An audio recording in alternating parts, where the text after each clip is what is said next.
Halo semuanya, hari ini saya ingin mengajak kita semua membahas sejenak terkait artikel populer yang saya buat dengan tema cerdas digital, bermoral sosial, tanggung jawab netizen zaman sekarang. Jadi, tema ini sangat relevan dengan kehidupan kita sehari-hari karena siapa di antara kita yang bisa lepas dari gadget dan media sosial? Hampir semua aktivitas kini terhubung ke internet.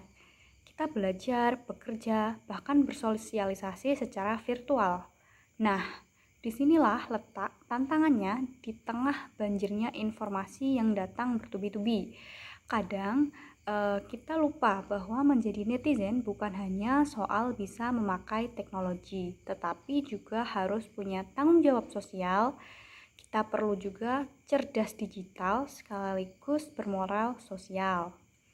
Pertama-tama, mari kita bahas apa maksud dari cerdas digital.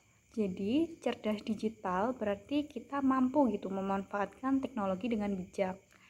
Kita tidak hanya sekadar scrolling, like, atau share, tapi juga tahu bagaimana memilah mana informasi yang benar dan mana yang menyesatkan.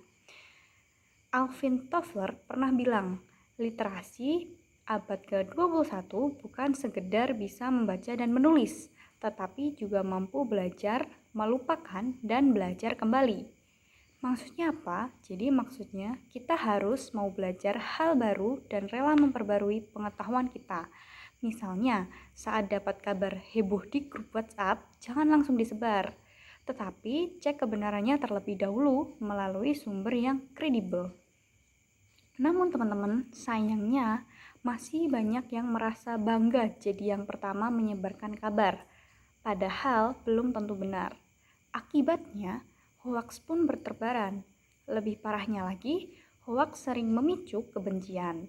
Jadi, kalau kita mau disebut netizen cerdas, maka tugas pertama kita adalah stop jadi penyebar hoaks. Cek terlebih dahulu, pikirkan dampaknya, baru disebarkan.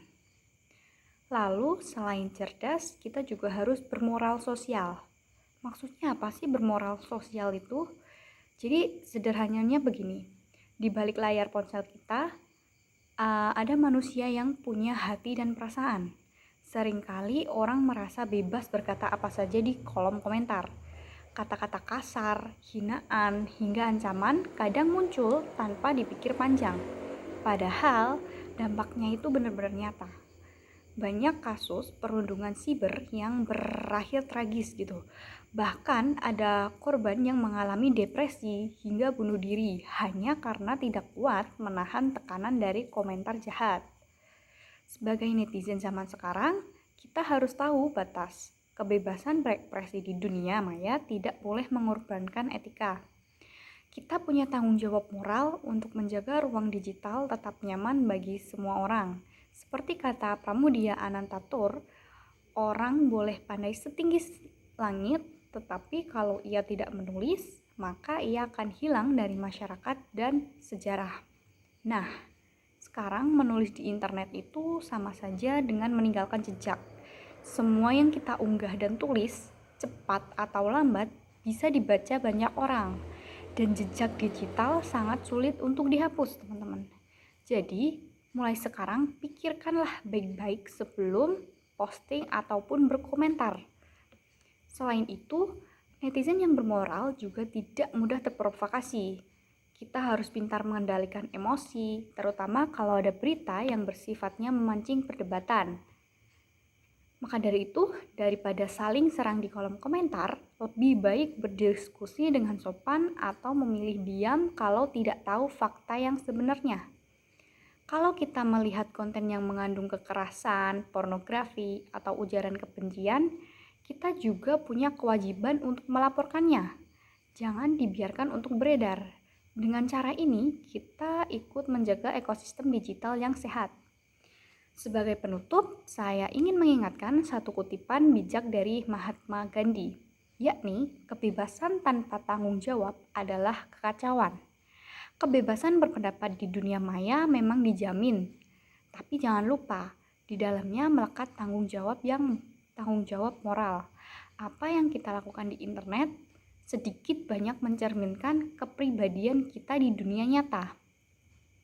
Jadi, mulai sekarang, mari kita tanamkan dalam diri untuk menjadi cerdas digital dan bermoral sosial adalah tugas bersama.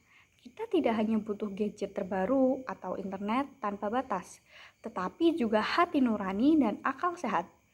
Gunakan jari kita untuk hal-hal yang positif, sebarkan kebaikan, lawan hoaks, dan ciptakan ruang digital yang aman dan nyaman untuk semuanya.